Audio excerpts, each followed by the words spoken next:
सरला ने अपनी बेटी रोहन की शादी हाल फिलहाल में ही की थी। रोहन के ससुराल वाले अमीर थे, लेकिन जब काजल अपने ससुराल आती है तो वो अपने ससुराल वालों के रंग ढंग देखकर काफी परेशान हो जाती है। एक रोज काजल घर का काम कर रही होती है, तभी उसे किसी के गिरने की आवाज आती है और जब वो हॉल में जाकर देखती है तो उसकी सास हॉल में गिरी पड़ी थी, वो भी कुर्सी टूटने के साथ।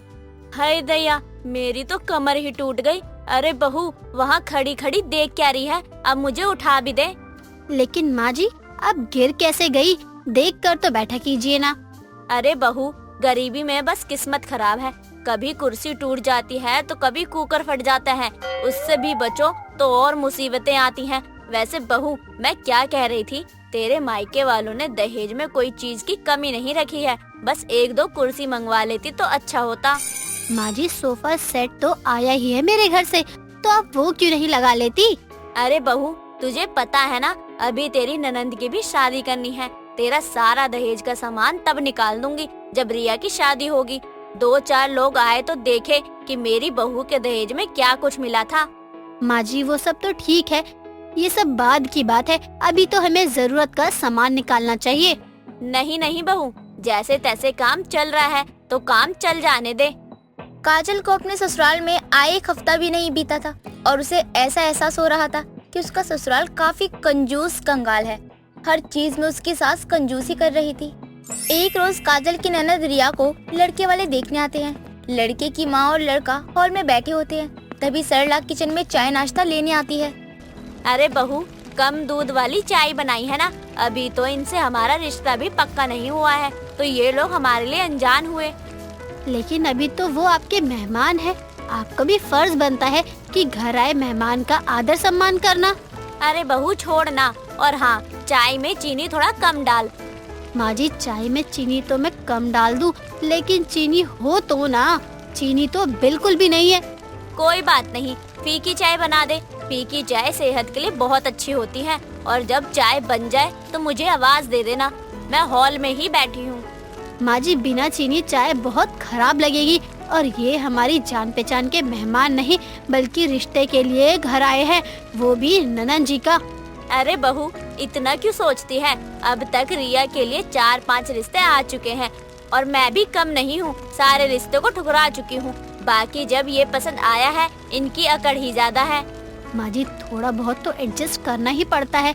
बाकी अब चाय लेकर जाइए, चाय में चीनी नहीं है, कहीं ऐसा ना हो लड़के की माँ बिगड़ जाए। बहुत लोगों की आदत होती है बिना बात मुद्दा बनाने की। कुछ देर बाद रिया हाथ में चाय की ट्रे लिए हॉल में आती है, जहाँ लड़का और उसकी माँ और काजल साथ में बैठे होते हैं। अरे आओ आओ बेटी, तुम्हारा इंतजार था।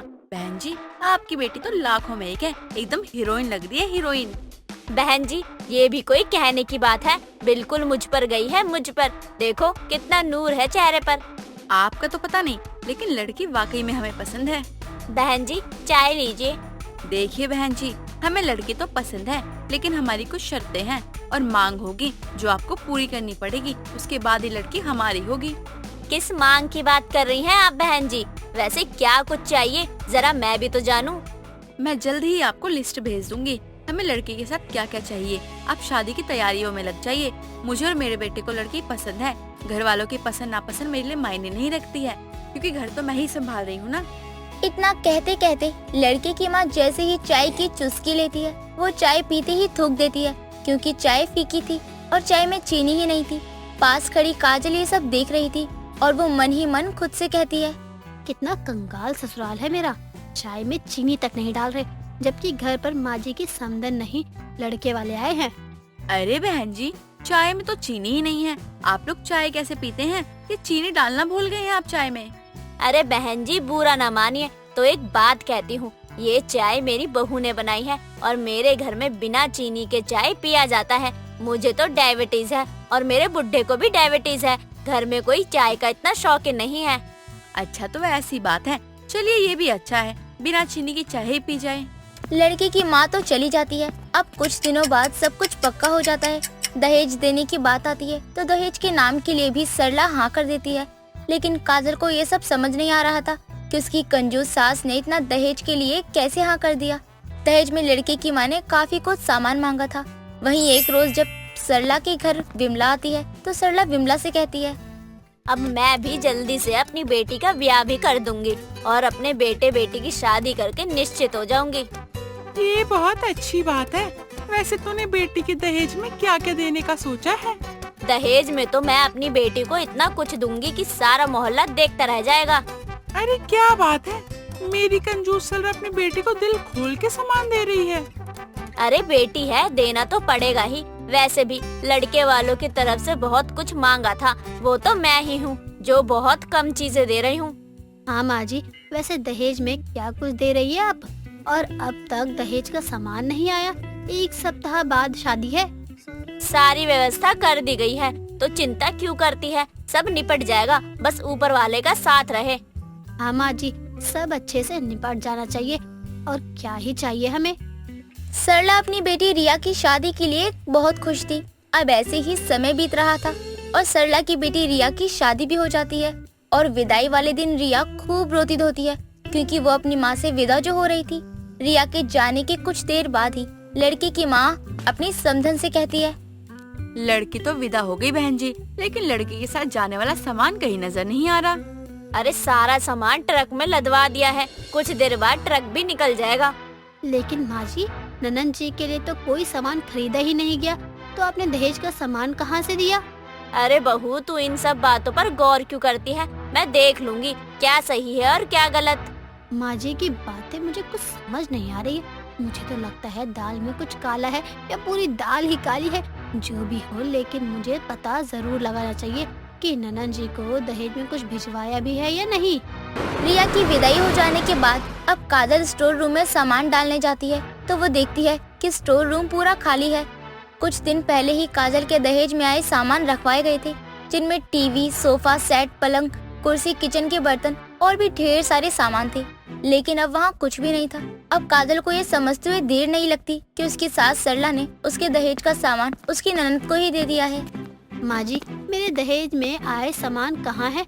दिख नहीं रहे हैं। कहीं ऐसा तो नहीं वही सामान आपने रिया को दे दिया? बहू, तू तो जानती है कि अभी शादी ब्याह को लेकर मेरे हाथ कितने तंग चल रहे हैं, इसलिए मैं कुछ ले नहीं पाई। लेकिन माँ जी, वो मेरा सामान था। आप अपनी बेटी को मेरे दहेज से आए सामान में कुछ भी कैसे दे सकती है? आपको पता भी है उन सामान को जोड़ने में मेरे पिताजी को कितनी दिक्कत आई है। अब मुझे समझ आ रहा है कि मेरा ससुराल कितना कंगाल और बेईमान है। मुफ्त का खाना खाने वाले हैं ये लोग। बहू, अच्छा होगा कि तू इस बात को मान ले कि तेरा ससुराल कंगाल कंजूस है, लेकिन घर में कलेश न कर, क्योंकि जो हुआ सो हुआ। अब जाकर मैं भी थोड़ा आराम करूं। शादी ब्याह को लेकर बहुत थक गई हूं। काजल चाह कर भी कुछ नहीं कर पाती क्योंकि काजल जब से आई थी तब से वो अपने ससुराल की चिंदी चोरी देखकर काफी परेशान हो गई थी। और उसकी सास ने तो हद ही कर दी थी जब उसकी ननद की शादी में उसके दहेज का सामान भिजवाया और काजल अपना सर पीटती रह गई, वो भी अपने कंगाल ससुराल की हरकतें देखकर। चारू मस्त मौला और बहुत चंचल लड़की थी। उसकी जिंदगी जीने का तरीका बिल्कुल अलग था। गलियों में रहने वाली चारू की माँ घर घर में बर्तन झाड़ू पोछा किया करती और चारू के पिता अशोक ऑटो चलाते। एक रोज सरला चारू को बर्तन धोते हुए कहती है, तुझे जैसे तैसे 12वीं करवा दिया, लेकिन तू आगे नहीं पढ़ेगी। मुझे पता है 24 घंटा फोन में लगी रहती है। तेरा बाप भी तुझे एक टुनटुना ला कर दे देता है, तू चलाती रहती है। माँ, आपको बर्तन नहीं धोना तो छोड़ दो ना, भाई आकर धो लेगा। आपने क्यों अपना बीपी बढ़ा रखा है? बस इससे तो जुबान चलवा लो, काम तो इसका बाप करेगा। माँ, पापा का फोन आ रहा है, उठाऊं या काट दूं? उठा उठा, उससे भी तो बताऊं कि और 4-4 बच्चे पैदा कर लो, काम का तो कोई भी नहीं है। पापा, बात बाद में करना, माहौल अभी गर्म है, वरना सारा गुस्सा आप पर ही उतरेगा। चारू घर का कोई काम नहीं करती थी, जिस वजह से चारू की माँ सरला उसे हर बात पर सुना दिया करती थी। लेकिन अशोक चारू को हमेशा सपोर्ट करता। अब चारू देर शाम टीवी देख रही थी, तभी उसकी पड़ोसन विमला का आना होता है और विमला आकर चारू से कहती है, चारू, तूने उस कबाड़ी वाले के बेटे को क्यों मारा? उसकी माँ तेरी माँ से लड़ रही है। क्या बात कर रही हो विमला आंटी? कहाँ है वो? जरा चलना तो। अब चारू अपनी माँ के पास पहुँचती है। ये कह रही है कि इसके हाथ ही जैसे बेटे को तूने मारा है। अब ये सुनने के बाद पास पड़ा एक डंडा उठाकर चारू कबाड़ी वाले के बेटे गोलू से कहती है, तुझे सिर्फ वार्निंग देकर छोड़ा था, लेकिन तेरी माँ ने अपना गटर जैसा मुंह खोला तो भी झूठ ही बोला। तो अब इसकी सजा मोटे तू ही भुगत। दीदी माफ कर दो, अब से सलोनी के आसपास भी नहीं घूमूंगा। बता सरला, देख रही है इस कभारी वाली को? झूठ बोल रही थी कि चारू ने इस मोटे गेंडे को मारा है, बल्कि इसने ही सलोनी को छेड़ा है। अब ये लड़ाई बहुत लोग भी देख रहे थे, लेकिन बहुत लोग चारू को शाबाशी देते हैं। हालांकि ये सब पास खड़ा एक लड़का देख रहा था, लेकिन वो चारू को कुछ नहीं बोलता। अब सरला घर जाने के बाद चारू को कहती है, आज पहली बार तेरे इस काम से खुश हूँ मैं, वरना तूने तो मेरी नाक ही कटवाई है अब तक। अरे सरला, बहुत अच्छा किया उस कमीने को मारकर। वो है ही ऐसा, खा खा कर फटने को हो रहा है और चला है लड़कियों को छेड़ने। अब अगले दिन सुबह चारू मार्केट जा रही थी, तभी वो एक नोटिस करती है कि उसका एक लड़का पीछा कर रहा था। उसे देखकर चारू उसे रोकते हुए कहती है, ओए शाणे, मोहल्ले में नया है, देखने से तो अमीर बाप की बिगड़ी हुई औलाद लग रहा है। वैसे तू मेरा पीछा क्यों कर रहा था? जी मैं समर, आपको कॉलेज से जानता हूँ। आप मुझे शायद नहीं जानती होंगी। और कल जो आपने उस मोटे को मारा, अरे आपका नेचर तो मुझे बहुत बढ़िया लगा। देख शाणे, जिस इलाके में खड़ा है ना वो मेरा है, तो सीधी बात, वरना उस मोटे से भी ज्यादा बुरी हालत करूंगी, समझा ना? चढ़कर इस बुलेट पर आया है, जाएगा 4 लोगों के संग। तो बता क्या चाहता है तू? जी देखो, आप तो गुस्सा हो रही हो, मैं तो आपसे दोस्ती करना चाह रहा था। अब चारू ये सुनती है और वो अपनी चप्पल निकालने लगती है। तब तक तो समर अपनी बाइक चालू कर निकल जाता है और चारू से बोलता हुआ जाता है, समर राठौर के नाम से इंस्टा आईडी है, मैसेज जरूर करना। रुक तू, तभी तो पता चले चारू क्या चीज है। इंस्टा आईडी की ऐसी की तैसी, छोड़ूंगी नहीं साले। अब चारू चिल्ला ही रही होती है कि तभी सलोनी वहाँ आ जाती है और चारू से कहती है, अरे किस पर चिल्ला रही है? कौन था? समर नाम का कोई लड़का था, बोल रहा था कि मैं उसे पसंद हूँ। ओए होए, क्या बात है चारू, तुझ पर कौन लाइन मार रहा है? जरा हमें भी तो देख लें कोई। चुप करके चल, सामान लेना है, वरना माँ मुझे फिर सुनाएगी।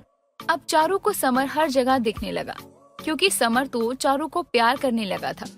समर दिखने में भी हैंडसम था।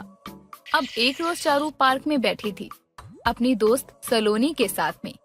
तभी चारू सलोनी से कहती है, देख, यही है वो जो काफी समय से मेरा पीछा कर रहा है। आज तो मैं इसे छोड़ूंगी नहीं। यार चारू कितना सुंदर है ये, अगर इसने मुझे प्रपोज किया होता तो मैं कभी मना नहीं करती। देख वो इधर ही आ रहा है, तुझे मेरी कसम है जो तूने इसे मना किया। अब समर चारू के पास पार्क में आकर बैठ जाता है और चारू से कहता है, आपको मैं पसंद नहीं क्या? मैं आपको बहुत खुश रखूंगा, प्लीज हाँ कर दो। हाँ बोल दे ना। जी देखो, मैं चौल की गलियों की रहने वाली, आप तो अच्छे घर से हो, तो फिर आपको मुझ में ऐसा क्या ही पसंद आ गया? आप, आपका दिल, आपकी बातें, आपकी सच्चाई। इस दिन के बाद से तो मानो चारू की जिंदगी ही बदल चुकी थी। चारू का ये पहला प्यार। अब चारू एक रोज अपनी माँ से पूछती है, माँ, आपको पापा से प्यार कैसे हुआ? उन्होंने आपको प्रपोज किया था? तू क्यों पूछ रही है? अगर तेरे बाप के साथ शादी नहीं हुई होती, कम से कम आज महलों की रानी रहती। इस कमीने से अपने प्यार में फंसकर ऐसी हालत तो नहीं कर देती। चलो माँ, मैं चलती हूँ, सलोनी के घर भी जाना है। इस लड़की से तो मैं सबसे ज्यादा परेशान हूँ। लड़कियों वाले तो इसमें कोई गुण नजर नहीं आते हैं। ना जाने कहाँ ही और किससे शादी होगी इसकी। अब सलोनी से मिलने के बहाने चारू समर से मिलने जाती है और समर चारू से कहता है, अब मुझे लगता है मुझे तुमसे शादी कर लेनी चाहिए। अरे कब तक ऐसे चोरों की तरह मिलते रहेंगे? लेकिन माँ मानेगी क्या?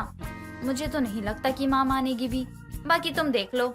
अब अगले ही दिन सरला के चौल में कई सारी बड़ी गाड़ियाँ आती हैं और उसमें से समर अपनी माँ उमा के साथ निकलता है और उमा विमला से कहती है, जी बहन जी, बता सकती हैं कि सरला जी का घर कौन सा है? वो सामने वाला घर उनका ही है। वैसे आप लोग कौन हैं? जी हम उनकी बेटी के लिए रिश्ता लेकर आए हैं। चारू तो खूब तैयार बैठी होती है, लेकिन सरला फटी हुई साड़ी पहने काम कर रही थी। अब सरला जैसे ही उमा को देखती है, वैसे ही सरला से कहती है, जी मैं समर की मम्मी आपकी बेटी चारू के लिए रिश्ता लेकर आई हूँ। ये लीजिए शगुन की थाली। जी आइए ना उमा जी अंदर, मुझे तो किसी ने नहीं बताया कि आप रिश्ता लेकर आ रही हैं। ये तो प्यार का मामला है। मेरा बेटा समर आपकी चारू को पसंद करता है, तो हम मना कैसे करते। अब जैसे ही उमा जाती है, विमला का सरला के घर आना होता है और विमला सरला से कहती है, बाप रे, 5-5 गाड़ी से 2 लोग आए हैं। लड़का तो महल का है। किसने बताया रिश्ता सरला? मुझे तो कोई झोल लग रहा है। क्या झोल, इतना अच्छा रिश्ता है, और क्या चाहिए। अरे सरला सोच, हम कहाँ वो कहाँ, कुछ तो बात होगी। उन्हें हमारी चारू ही क्यों चाहिए। अब सरला अपनी बेटी के लिए समर के घर वालों के बारे में पता करवाती है, तो उन्हें और भी अच्छी बातें पता चलती है, क्योंकि समर की फैमिली जितनी अमीर थी उतनी ही डाउन टू अर्थ थी। ऐसे में चारू की शादी समर से हो जाती है और समर के घर वाले चारू की शादी का सारा खर्च उठाते हैं। ये देखकर सरला अपनी बेटी चारू को विदा करते हुए कहती है, जितना मैं ना कर सकी उतना कुछ तुझे तेरे ससुराल वाले देंगे। तू हमेशा खुश रह मेरी बच्ची। और इस तरह समर और चारू की शादी हो जाती है। लेकिन एक चौल की गलियों की लड़की महल की रानी बन जाती है। उसकी किस्मत में रानी बनना जो लिखा था। तो दोस्तों, आपने ऐसी किस्मत देखी है किसी की, जो कि एक छोटे से घर से महलों तक का सफर पूरा कर ले? हमें कमेंट करके जरूर बताइए। रिया अपनी माँ सुमित्रा के साथ भोपाल में रहा करती थी। रिया थोड़ी नमकीन मिजाज की लड़की थी, जो कभी गुस्से में लाल तो कभी लोगों को अपनी बातों के जाल में फंसा लिया करती थी। ऐसे ही एक दिन रिया घर लेट आती है, जिस पर उसकी माँ गुस्से से उससे बोलती है, आजा महारानी, तूने देखा है क्या टाइम हो रहा है? अरे तू लड़का नहीं लड़की है। इतनी देर रात तक बाहर रहना अच्छी बात नहीं है। अब माँ, काम ही ऐसा है, बाहर आना जाना तो पड़ेगा ना। तो छोड़ देना काम। वैसे भी मुझे बेटी की कमाई नहीं चाहिए। आज तो तू कमा कर दे रही है, कल को ससुराल चली गई तो कौन जाने देगा तुझे काम पर। सारा दिन बस घर ही संभालेगी। वही तो मैं आपको समझा रही हूँ माँ, कि जब तक मायके में हूँ मुझे मनमानी कर लेने दो ना। अपनी बात का क्या ही पता क्या होगा। सुमित्रा अपनी बेटी के आगे झुक जाती है। ऐसे ही कुछ दिन बीत जाते हैं और हमेशा की तरह रिया स्विमिंग पूल जाती है और लोगों को स्विमिंग करना सिखा रही होती है। थोड़ी देर बाद रिया स्विमिंग पूल से बाहर निकल रही होती है कि तभी राज नाम का एक लड़का उसे देखता है और तभी उसे देखते हुए गाना गाने लगता है। स्विमिंग पूल में नहाकर और भी नमकीन हो गई हो, नमकीन हो गई हो। बस छूकर देखना, तेरा गाना सुनकर तो आग भी लग गई है। जलना है तुझे? नहीं नहीं मोहतरमा, आप तो सीरियस हो गई। वो आपको पानी से ऐसे निकलते देखा तो जुबान फिसल गई और सेक्सी सा गाना निकल गया। रिया उसको इग्नोर करके कोचिंग सेंटर चली जाती है, जहां वो कॉलेज के बच्चों को बिजनेस की ऑनलाइन क्लासेस दे रही होती है। राज उसको इतना ज्यादा स्ट्रगल करता हुआ देखकर उसका दीवाना हो जाता है और रोज उसके आगे पीछे प्रपोजल लिए घूमने लगता है। थक हार कर एक दिन रिया उससे बोलती है, अरे आखिर क्यों ऐसे दीवानों की तरह मेरे आगे पीछे घूमते रहते हो? बता दो ना, तुम्हें क्या चाहिए मुझसे? मुझे तुम चाहिए रिया, वो भी जिंदगी भर के लिए। मैं तुम्हारी नहीं हो सकती, क्योंकि अभी मुझे मेरी लाइफ में बहुत कुछ अचीव करना है और अगर मैंने शादी कर ली तो मेरे सपने अधूरे रह जाएंगे। मैं करूँगा तुम्हारे सारे सपने पूरे, पर प्लीज मान जाओ। अगर फिर भी तुम्हें लगता है मेरे आ जाने से तुम्हारे सपने पूरे नहीं होंगे, तो मैं वादा करता हूँ मैं कभी तुम्हारे और तुम्हारे सपनों के बीच में नहीं आऊंगा और जब तक तुम कहोगी तब तक वेट करूंगा। राज, तुम्हें पता भी है कि मेरे सपने क्या क्या हैं? नहीं रिया, मैं बस तुम्हें जानता हूँ और ये भी जानता हूँ कि तुम भी मुझे पसंद करती हो, बस मानना नहीं चाहती। राज की बात सुनकर पहली ही बार में रिया का मुंह किसी के सामने बंद पड़ जाता है और राज के सवालों का उसके पास कोई जवाब नहीं होता। वो अपनी आंखों में आंसू भरकर वहाँ से घर चली जाती है, जहाँ उसकी माँ उससे बोलती है, आज पहली बार मेरी बेटी किसी बाहर वाले की वजह से रो रही है। इसका मतलब वो बाहर वाला नहीं बल्कि दिल वाला हो गया है। रिया बेटा, बता भी दे आखिर बात क्या है। रिया रोते हुए अपनी माँ को राज की सारी बातें बता देती है, जिस पर उसकी माँ उससे कहती है, बेटा, ऐसा इंसान तो नसीब से मिलता है, और जब कोई तेरे पास सामने से चलकर खुद आ रहा है तो तू क्यों दूर जा रही है? तू उसे सब कुछ सच क्यों नहीं बता देती? रिया अपनी माँ की बात मान जाती है और वैसा ही करती है, जिसके बाद वो राज से मिलकर उससे बोलती है। राज, मेरा सपना है कि मैं पढ़ लिख कर अपना एक बिजनेस शुरू करूं और एक बहुत बड़ी बिजनेस वुमन बनूं, जिससे मैं गरीबों की मदद कर पाऊं। जो लोग कमा नहीं सकते, जो लोग एक वक्त की रोटी नहीं खा सकते, उनको काम दूं, उन्हें खाना खिलाऊं। तुम समझ रहे हो ना, मेरे इस सपने को पूरा करने में 2 साल, 2 महीने या शायद 20 साल भी लग सकते हैं। क्या तुम तब भी मुझसे प्यार करोगे? तब तक मेरा इंतजार करोगे? बोलो। मुझे मंजूर है। अब हम तभी शादी करेंगे जब तुम बोलोगी। और रही बात तुम्हारे सपनों की, तो अब तुम्हारे सपने मेरे सपने हैं, हम मिलकर उसे पूरा करेंगे। राज रिया का पूरा साथ देता है और वो दोनों दिन रात मेहनत करनी शुरू कर देते हैं। देखते ही देखते कुछ दिन बीत जाते हैं। रिया अपनी माँ के नाम से एक छोटी सी फैक्ट्री का उद्घाटन करती है। वो अपनी पहली फैक्ट्री नमकीन की खोलती है और ये खुशखबरी वो सीधे जाके अपनी माँ को देती है। माँ, मैंने अपने सपनों की तरफ पहला कदम बढ़ा लिया है। हाँ माँ, अब देखना कैसे रिया 1 से 2 और 2 से 3 फैक्ट्री करेगी। और माँ देखो तो इसने अपने काम की शुरुआत भी किससे करी है? नमकीन से, जैसे खुद नमकीन है। और रिया बेटा, मेरा आशीर्वाद हमेशा तेरे साथ है।